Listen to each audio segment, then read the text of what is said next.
Hello दोस्तों, आप सब कैसे हो? आप सबको राधे राधे। और मैं हूँ सुमित्रा वैष्णव और मेरे चैनल में आप सबका स्वागत है दोस्तों। और आप सब बढ़िया, मैं भी बढ़िया दोस्तों।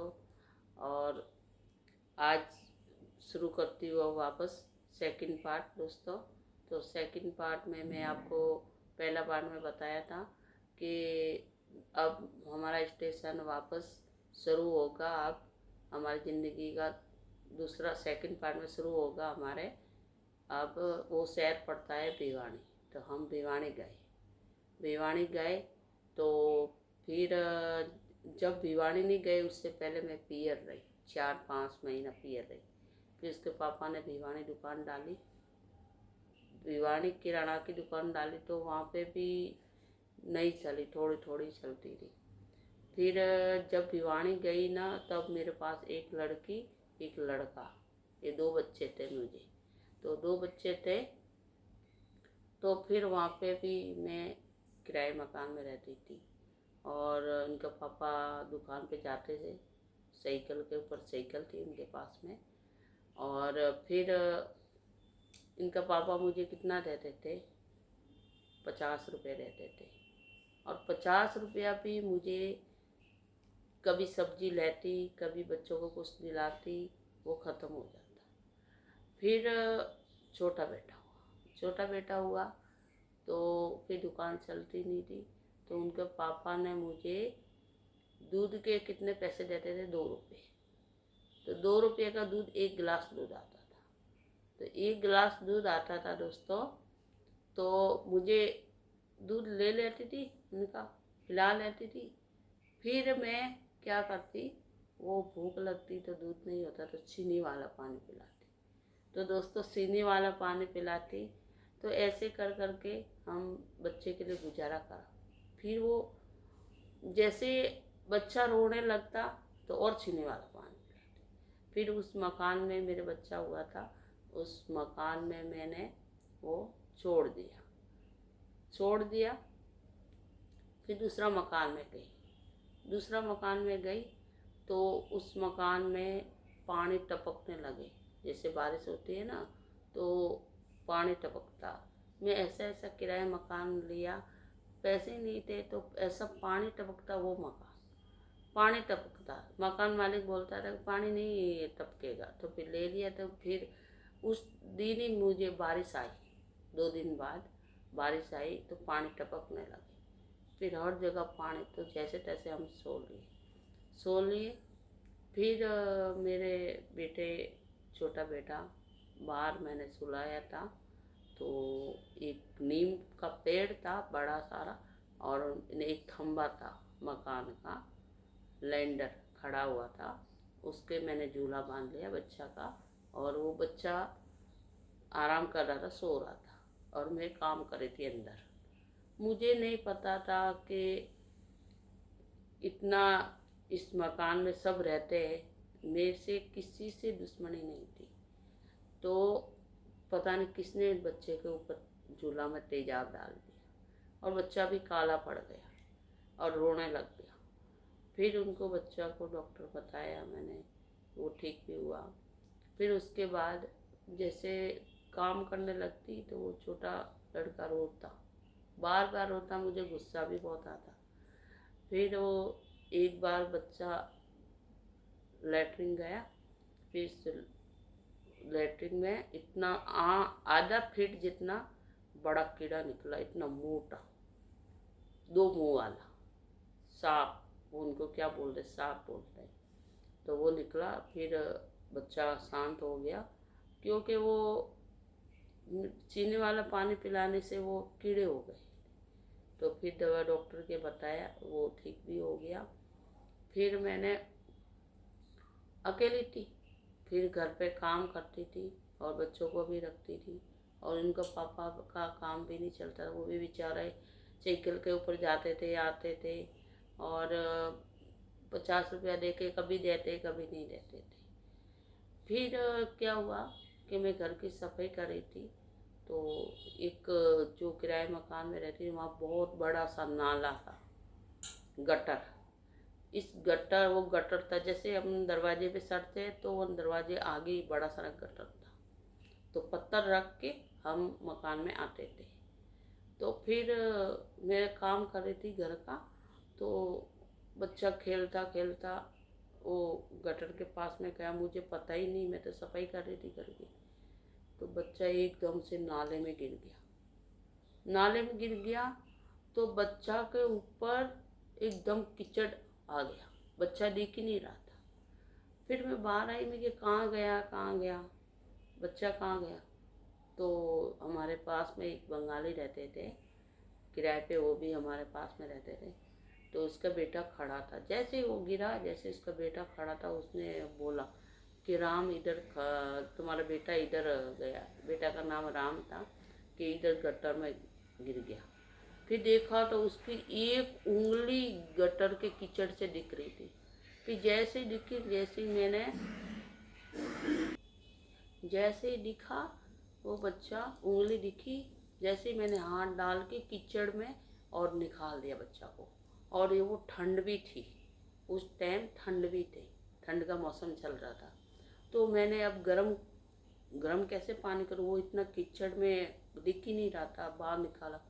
फिर वो ठंडा पानी बाल्टी में पड़ा था, वो डाल दिया, उनको कीचड़ निकल गया और बच्चा को ले आई, ला के उसको कंबल में लपेट के उनको मैं सुलाया और एक बोतल भर के दूध पिलाया बच्चा को। जैसे दूध पिलाया, फिर इसका पापा घर पे आया। फिर मुझे बोला कि क्या हो गया। तो मैंने बोला मैं ये गटर में गिर गया, मुझे भी पता नहीं है। तो फिर इसको डॉक्टर को बताया, दवाई लाई, तो उसको आराम मिला और पीने की भी दवाई ली। फिर उसके बाद मैंने तीसरा मकान ढूंढा। फिर तीसरा मकान में गई तो वो तीसरा मकान मुझे 4वीं मंजिल मिला कमरा। तो 4वीं मंजिल मिला, तो वहाँ पे भी 4वीं मंजिल पे लैट्रिन नीचे था। तो मैं बाथरूम जा रही थी, तो कमरे में बच्चा को अंदर करके जाती और कपड़े धोती, तो बच्चा को उसका वॉकर को बिठा के बच्चा को रखती। तो एक बार क्या हुआ, बच्चा वॉकर से जीना में से तीसरी मंजिल से गिर गया, ठेठ नीचे आ गया जीने। तो भी बच्चे को भगवान ने रक्षा कर दी, कुछ नहीं हुआ। और फिर मैं और तीसरा मकान वो भी मैंने खाली कराया मकान मालिक ने। फिर किराए मकान तो बदलते रहते हैं। फिर मैंने 4था मकान में गई, तो वहाँ पे भी 4वीं मंजिल था और मकान मालिक ने मुझे बताया भी नहीं। और फिर उस मकान में मैं गई, और तो वहाँ पे भी बहुत सारे बंदर आते थे। तो वहाँ पे भी लैट्रिन बाथरूम, कपड़े धोने का सारा नीचे ही था। और लड़की भी वो मेरे साथ ही नीचे आ जाती। और फिर उन मकान में मैं कपड़े धो के ऊपर जाती, तो बंदर ही बंदर और छत पे बैठे रहते, जाने का मौका ही नहीं मिलता। वो बच्चा ऐसे ही रोता रहता मेरा और चूल्हा में। और फिर बंदर जाने के मैं जाती, फिर इसके पापा तो दुकान पे चले जाते। फिर मैं क्या करती, रात दिन में काम करके सो जाती, थोड़ी बार दोपहर में। जैसे सोती, जैसे मेरे आंखों के सामने एक सफ़ेद बाल वाला एक आदमी दिखता। तो इसके पापा को मैंने बोला, मेरे को ऐसे आदमी क्यों दिखता है मेरे को। फिर मैं आंख बंद कर लेती दोपहर के टाइम में। फिर इस मकान मालिक को बोला कि ऐसा क्यों होता है। तो उसने बोला कि इधर एक सफ़ेद बाल वाला बालक मरा था इस कमरे में। तो मैंने मकान मालिक को बोला कि आप किराए पे नहीं रहना चाहिए किसी को। तो मकान मालिक बोले कि किसी किसी को ही दिखता है। तो फिर वहाँ से भी मैंने खाली कर दिया दोस्त, खाली कर दिया। फिर मैंने दुकान नहीं चली, इतना मैंने संघर्ष किया और मैं भयंकर बीमार पड़ गई। फिर ठीक भी हो गई। फिर दुकान चली नहीं। फिर हमारा सफ़र वापस कहाँ शुरू होता है, स्टेशन कहाँ लगता है दोस्तों, वापस हम गांव आ गए। गांव आ गए तो वहाँ 4-5 महीने मेरे माँ के पास रही मैं। वहाँ पावा गांव पड़ता है राजस्थान में, और मेरा ससुराल बिरामी है, वो भी पास पास में गांव है। तो मैं वहाँ पे आ गई पावा, मेरे माँ के वहाँ। तो मेरे पिताजी तो गुजर गए थे और मेरी माँ ही थी, मेरी माताश्री थी।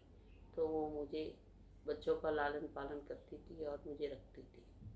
फिर इनके पापा को वहाँ पे शुरू करनी पड़ी तीसरी ज़िंदगी शुरू। वो कौन सा है, वो राजस्थान, वो राजस्थान है, वहाँ पे है जयपुर शहर।